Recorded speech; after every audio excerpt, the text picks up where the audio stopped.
Pozdravljeni, gospa Majda Brumec. Zanima me najprej nekaj o vas, kako dolgo že delujete v okviru hospica in kako vas je pot zanesla sem. Pozdravljeni, Majda Brumec, ime ste že povedali.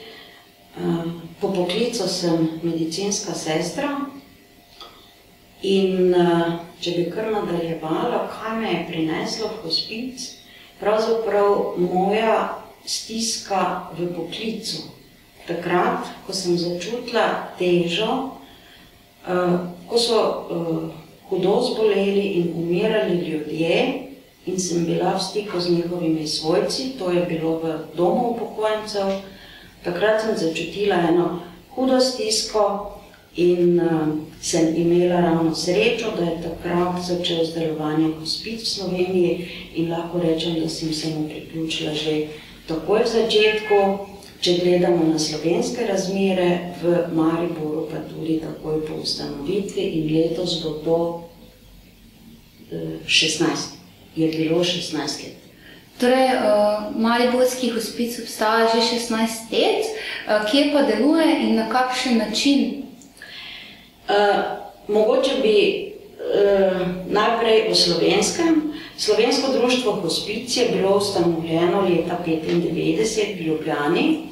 Zdravnica onkologinja Menka Klevišar je takrat z majhno skupino sodelavcev ustanovila hospic zaradi potreb, ki jih je čutila ob umirajočih bolnikih z rakom in njihovimi svojci v času bolezni in potem žalovanja. In tako je leta 1995 junija ustanovila hospic, ki je pa potem kar, bom rekla, hitro rastel. In če se opredelimo na Maribor, leto za tem, ko je bil ustanovljen v Ljubljani, smo že v Mariboru ustanovili območni odbor, se temu reče, to je organizacijska oblika dela in tako smo zdaj že 16 let tudi v Mariboru. Tukaj imamo sedaj sedež na Partizanski cesti. Smo se pa v teh 16 letih že kar malo selili. Najprej nam je prostore ponudil zdravstveni dom, potem smo si pa nekako najeli, bom rekla, lastne prostore in v teh prostorih, kjer smo zdaj najdlje časa, nam pa mestna občina Maribor omogoči tudi te prostore brezplačno, to tudi moram povedati. Na kakšen način pa delujete? Kako priti v stik s hospicem? Kaj nudi hospic žalujočim? Zdaj, mogoče bi najprej malo, kaj sploh hospic tukaj v Mariboru. Več programov izvajamo. Osnovni program je pomoč oziroma spremljanje in pa oskrba bolnikov v zadnjem obdobju življenja, največ na njihovih domovih, posebej takrat, kadar želijo in je družina pripravljena, da lahko umrejo doma. Sicer se pa vključujemo že tudi v bolnišnici, pa tudi v domu upokojencev, tako da to je naš najpomembnejši program, na katerem delujejo strokovni delavci. V Mariboru imamo 3 zaposlene strokovne delavke, 2 medicinski sestri in eno socialno delavko za koordinacijo družine in pa seveda številne prostovoljce. Potem naslednji program je za podporo žalujočim, odraslim, kjer spremljamo in bom rekla, podpremo tiste žalujoče, ki to potrebujejo, bodisi da smo spremljali njihove svojce, ki so že umrli, ali pa tiste, katerih svojcev nismo spremljali, pa so se kasneje obrnili po pomoč in podporo k nam. To je v obliki svetovanj osebnih, v obliki delavnic, v obliki skupin za podporo, Potem pa seveda tudi v obliki, posebna oblika je pa žalovanje otrok, kjer delamo razne delavnice, tabor za žalujoče tudi. Pa se v velikem številu ljudje udeležujejo? Če mislite na pomoč, ko iščejo pomoč. V začetku je bilo število ljudi, ki so bili tako pogumni, oziroma ki so hudo bolezen in pa smrt na nek način že sprejeli kot del življenja in si seveda v določenem obdobju tudi priznali, da pa zdaj gre za umiranje, malo. In potrebno je bilo zelo veliko dela, zelo veliko predstavitev našega dela, kaj lahko ponudimo, kako pomagamo.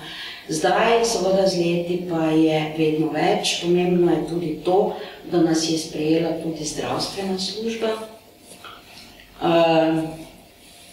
Prav zaradi tega, ker v hospicu je umiranje ali pa umiranje ni zgolj medicinski dogodek, to, kar družba danes na nek način pojmuje hudo bolnega in umirajočega v bolnišnico ali pa v ustanovo, da bodo tam strokovnjaki poskrbeli za njega. Ampak izkušnja je, da medicinske ustanove res poskrbijo za tiste telesne potrebe, bom rekla, zdravljenja, bolečine in pa drugih simptomov. Za nas je pa umiranje mnogo več, to je zaključevanje življenja, to je zaključevanje odnosov, to je en življenjski obračun, to je izpuščanje ljudi, stvari, vsega, kar imaš in na koncu tudi lastne biti. In tu je hospic svojo psihično, socialno podporo in pa to podporo v duhovnih potrebah človekovih, ki se ne nanašajo na religiozne potrebe, pa resnično tisti, ki ob zaključevanju tega življenja lahko stoji ob strani oziroma lahko ostane na koncu. Kakšna pa je vizija mariborskega hospica za prihodnost? Je seveda v skladu z vizijo Slovenskega društva Hospic, kjer bomo najbolj delovali ali pa največ želimo delovati s to podporo na bolnikovem domu. S tem, da moram povedati, da imamo zdaj v slovenskem merilu oziroma v slovenskem prostoru tudi majhno hišo za kratkotrajno bivanje ljudi v času umiranja. Tiste, ki nimajo nikogar, ki v družinah ne morejo za njih poskrbeti ali morda nimajo svojcev ali pa preprosto sami želijo zadnje obdobje življenja preživeti v hiši, kvalitetno preživeti v hiši, kjer so zaželjeni, sprejeti, kjer jim je nudena, bom rekla, maksimalna oskrba ravno v tem smislu, da so ob njih ljudje, ki sprejemajo vse njihove posebnosti, vse njihove potrebe, njihove želje in tudi sprejemajo, bom rekla, pustijo živeti vse kvalitete do konca, istočasno pa sprejemajo tudi umiranje in tu se umirajoči resnično počuti sprejetega in lahko tudi morda mirneje umre, kot pa v kakšni drugi medicinski ali drugi inštituciji, kjer se velikokrat počuti na nek način, da je breme. Najlepša hvala. Pozdravljeni, gospa Vesna Rečnik-Šiško. Mene najprej zanima nekaj besed o vas. Lep pozdrav, sem Vesna Rečnik-Šiško, zaposlena sem v zdravstvenem domu Maribor kot sodelavka za odnose z javnostmi. V prostem času igram gonge in vodim sprostitve v zvoki gongov, sem pa tudi že 9 let prostovoljka na hospicu. Kdaj ste se srečali s hospicom in kako, na kakšen način ste prišli v stik s tem? V bistvu sem se s hospicem srečala v vlogi svojke umirajoče in sicer je umirala moja mama, imela je raka in pozneje tudi zaradi raka in metastaz umrla. Naša mami si je želela umreti doma in to željo smo ji s pomočjo hospica tudi uresničili. Njena bolezen je trajala približno 1 leto. Ni bilo lahko, kajti imeti človeka doma, ne da bi ga peljal v bolnico, ne da bi ga gledati, v bistvu, kako začenja odhranjati hrano, kako mu je težko, ni ravno preprosto. Vendar, kar na začetku mamine bolezni smo v našo družino vključili Nado Wolf, ki sem jo prej že poznala, ker sva skupaj delali nekoč in ona se je aktivno vključila v našo družino. V bistvu je bil problem, ker najprej je težko sprejeti, da boš hospic vključil v družino, kako mami sploh povedati, ker je vedela, da je kaj je hospic, da je v bistvu to spremljanje umirajočih in žalujočih in njihovih svojcev. In vendar sem mami na tak način razložila, da Nado poznam že odprej, da bo prišla samo na obisk, da se bo malo pogovorila, da ji bo mogoče povedala, kar jo zanima. In dejansko je mami njen obisk čisto lepo sprejela. No in v vseh fazah, ki so sledile, je v bistvu Nada aktivno vstopala v našo družino, posebej v trenutkih, ko nam je bilo težko, ko nismo vedeli, kako ukrepati. Najbolj aktivna je pa bila pomoč hospica v zadnjih dneh, ko je mami odhajala. To, ko človek, ki ga imaš rad, odhranja hrano, ne more piti, v bistvu je prišla, kadar nam je bilo težko in nam razložila, da umirajoči, če ne pije, če ne je, bolečina v bistvu malo manjša, da je to normalen proces umiranja in potem je bilo malo lažje. V bistvu nam je pomagala tudi, da smo mamo bodrili, da v bistvu lahko odide, da je končala svoje poslanstvo, da se lahko poslovi od življenja, če želi seveda. In ko je moja mama umrla je doma, tako kot je želela, pogovorili smo se o tem, kje želi biti pokopana, pogovarjali smo se o tem, česa jo je strah, preden je umrla. In ko je umrla, sem čutila mir. In takrat sem začutila, kako velika je vloga hospica v družini, ki ima umirajočega človeka. Potem sem po obdobju žalovanja, približno po 1 letu, sem se odločila, da se tudi sama vključim v hospic kot prostovoljka. Kot najstnica sem bila v vlogi žalujočega otroka, umrl mi je oče in takrat sama nisem prijela pomoči. In ko sem izvedela, da je na hospicu program, ki je namenjen posebej žalujočim otrokom, sem rekla, da želim tu biti poleg in sem se vključila v hospic kot prostovoljka. Kot prostovoljka ste se udeležili tudi tabora za žalujoče otroke. Kakšne so vaše izkušnje? Letos sem bila že na 9. taboru za žalujoče otroke kot prostovoljka. Ko vidiš na ta tabor lahko pridejo otroci, ki jim je kdo umrl, naj od smrti ne bi minilo več kot 2 leti.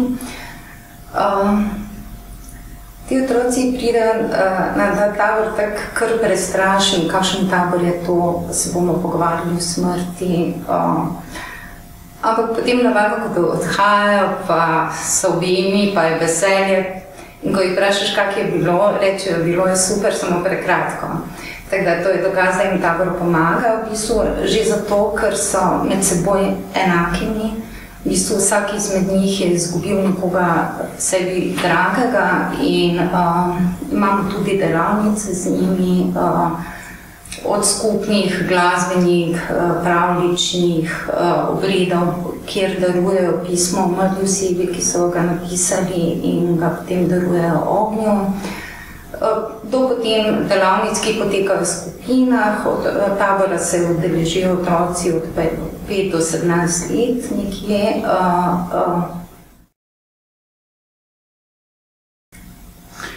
Kdaj pa ta tabor poteka? Ta tabor poteka navadno enkrat letno, navadno je bil meseca junija, ampak tokrat je bil konec meseca oktobra. Kako številčna pa je udeležba in na kakšen način lahko se otroci vključijo v to?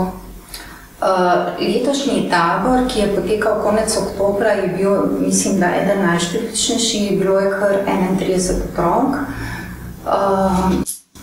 V bistvu dobijo, na tabor lahko prijavijo otroke njihovi svojci oziroma pošljemo tudi obvestila na šole. Kakšen pa je po vašem mnenju odnos do umiranja in smrti v naši družbi na splošno? Jaz sem še vedno presenečena, da je v bistvu smrt pri nas ena velika tabu tema. Otroci tudi velikokrat spregovorijo o tem, da jih sovrstniki zafrkavajo, kar je mene zelo presenetilo. Ampak v bistvu to kaže na nek strah do tega. Mislim, da se še vedno premalo o tem pogovarjamo, še premalo smrt jemljamo kot del življenja. Najlepša hvala.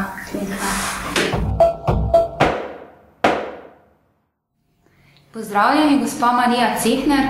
Najprej bi vas prosila, da se na kratko predstavite. Jaz sem Marija Cehner, sicer upokojena medicinska sestra in prostovoljka tukaj v hospicu. Kdaj ste se srečali s hospicom? Kako dolgo že delate kot prostovoljka? Kakšne so vaše izkušnje? Jaz sem se srečala s hospicom na prvem izobraževanju že leta 1997, pravzaprav takoj naslednje leto po ustanovitvi. Ko sem iskala nova znanje, pravzaprav to, kar filozofija hospica ponuja, ker sem delala na zdravstveni šoli in sem želela ta socialni model, pravzaprav ta pristop do umirajočega tudi vnesti še v svoje delo. Poleg tega pa seveda je za mano bila zelo bogata izkušnja, ko sem spremljala svojo mamo in pravzaprav to, kar hospic ponuja, doživela osebno, ki je delovalo zelo pozitivno, da je lahko umrla doma. Želela si je to in sem k sreči vse to zmogla takrat. In je bila moja želja to izkušnjo prenesti in pravzaprav v svojem prostovoljnem delu tudi nadaljevati. Kako pa poteka delo prostovoljca pri hospicu? Prostovoljec se vključi, medicinska sestra gre najprej vzpostavi stik z družino in če je potreba še po prostovoljcu, ga izbere, ga predstavi, ga pripelje v družino oziroma k bolniku in tam je potem dogovor, kdaj, koliko časa, v kakšnem času prostovoljec prihaja. Kdo pa lahko postane prostovoljec pri hospicu in kakšen je ta postopek? Prostovoljec lahko postane tisti, ki opravi najprej začetno izobraževanje. Za prostovoljce, ki je trenutno ta program vsebuje 40 ur. Eno srečanje je 4 ure. Preden se začne samo izobraževanje, je pogovor. Individualni pogovor z kandidatom, da pravzaprav se o programu in motivih pogovori, potem poteka to usposabljanje in ob koncu je ponovno pogovor. To izobraževanje ima poseben potek. To ni teorija, to je preko veliko vaj raziskovanje lastnega odnosa, kje sem jaz v tem odnosu do umiranja in smrti, ali zmorem, pravzaprav spoznavanje samega sebe. Mi imamo tudi priročnik, jaz se s tem izobraževanjem ukvarjam tudi na poti k sebi. Sebe raziskuješ, veliko krat se zgodi, da nekdo dvomi v začetku, ali bom jaz to zmogel, pa ugotovi skozi ta proces usposabljanja, da bo zmogel, nekdo pa pride recimo v začetku zelo pogumen, jaz bom to lahko opravil, jaz to vem, kako se dela, pa pravzaprav so na koncu nekako dvomi in je potem dogovor za začetek dela kot prostovoljca. Kakšna izobraževanja pa poteka v okviru hospica, kje, kdaj?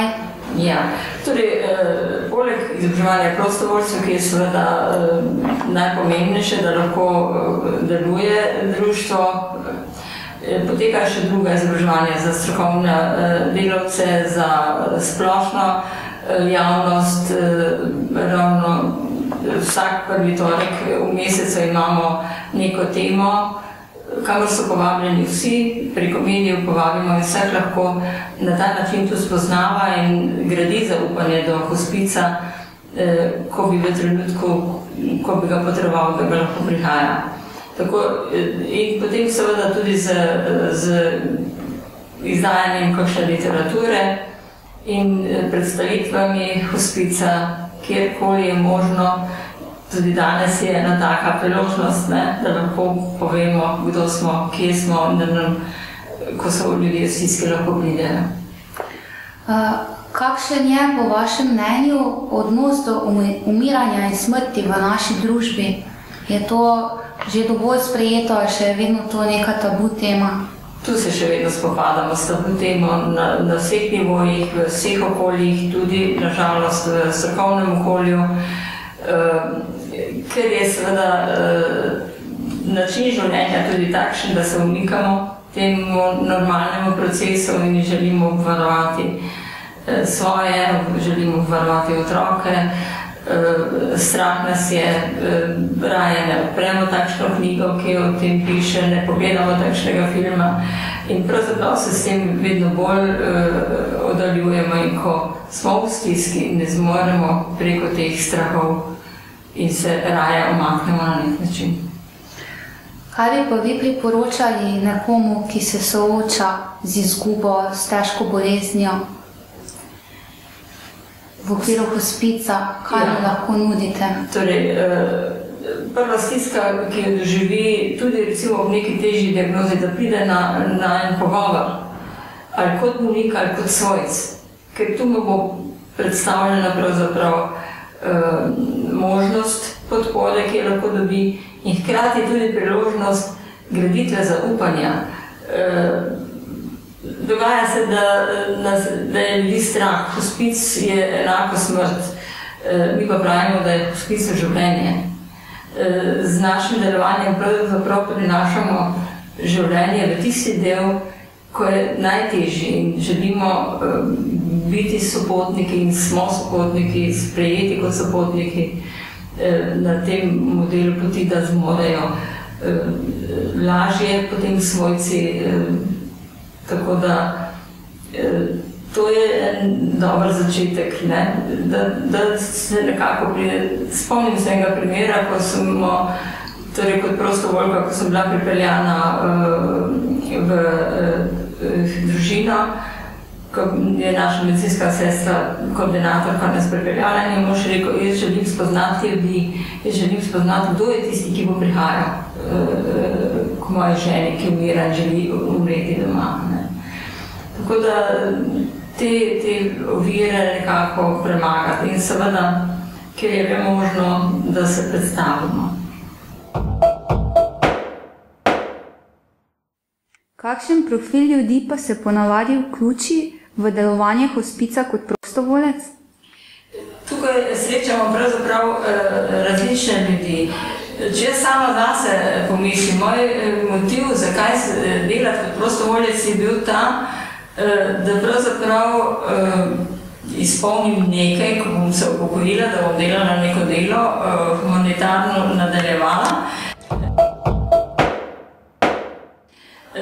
Na izobraževanje pa prihajajo ljudje različni. Nekdo pride zato, da bi bil pripravljen, ker ga je tega strah in ve, da bo smrt prišla, recimo ima starejše bolne starše.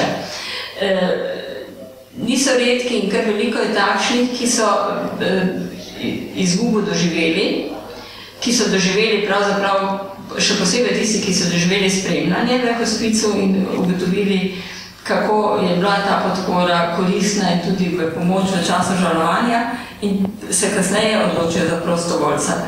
Potem pa imamo tudi ljudi, tudi mlade, ki niso po izkušnjah prišli, ki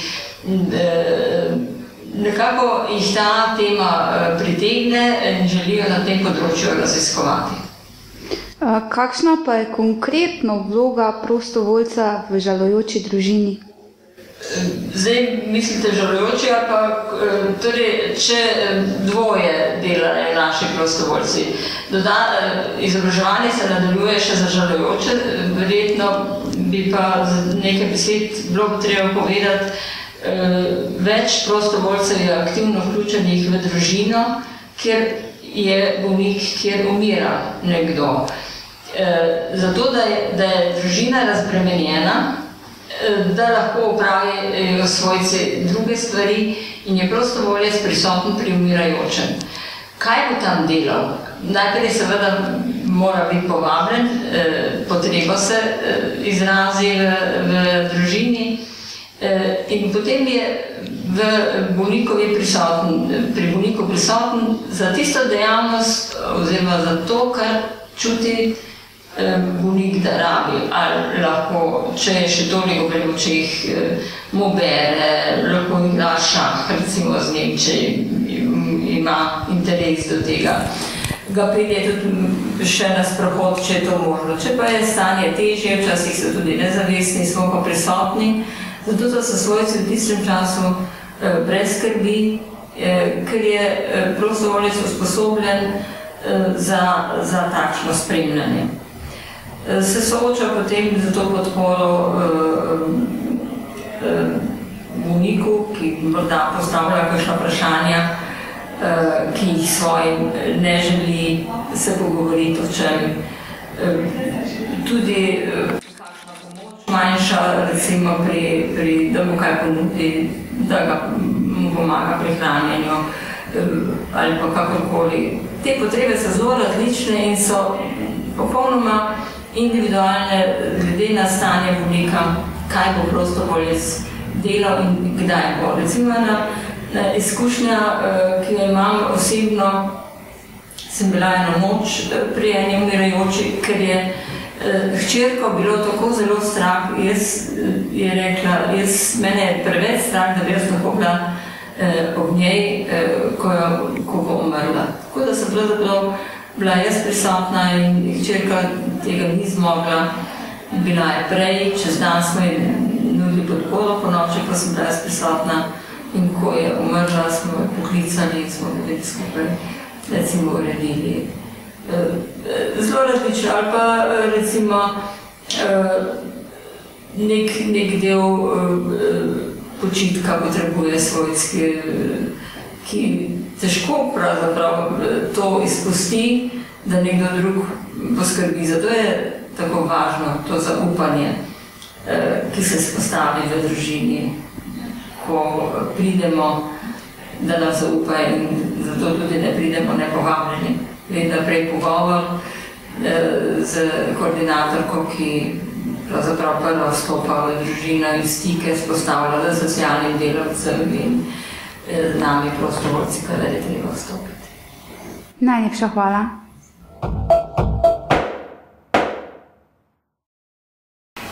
Torej, jaz se vam bom danes predstavlja pokopališča kot prostor slovesa in spomina, pa vendarle tudi prostor, mogoče tudi tako, kot ga je gospa zdaj povedala, prostor zadnjega doma, pa tudi prostor kulturne dediščine posameznega mesta in pa tudi prostor, katerega se pridejo ljudje ogledati, ne zgolj zato, da bi posvetili spomin ljudem, ki so tam pokopani, ampak ker bodo na ta način želeli spoznati zgodovino mesta, arhitekturo tega mesta, vsega tega. Rečemo, da so to ljudje, obiskovalci pokopališča, pa se mogoče v določenem momentu sliši za nekatere malo novo, tudi turisti, ki prihajajo v mesto in se pogledajo pokopališči kot kulturno, zgodovinsko, arhitekturno zanimivost posameznega kraja.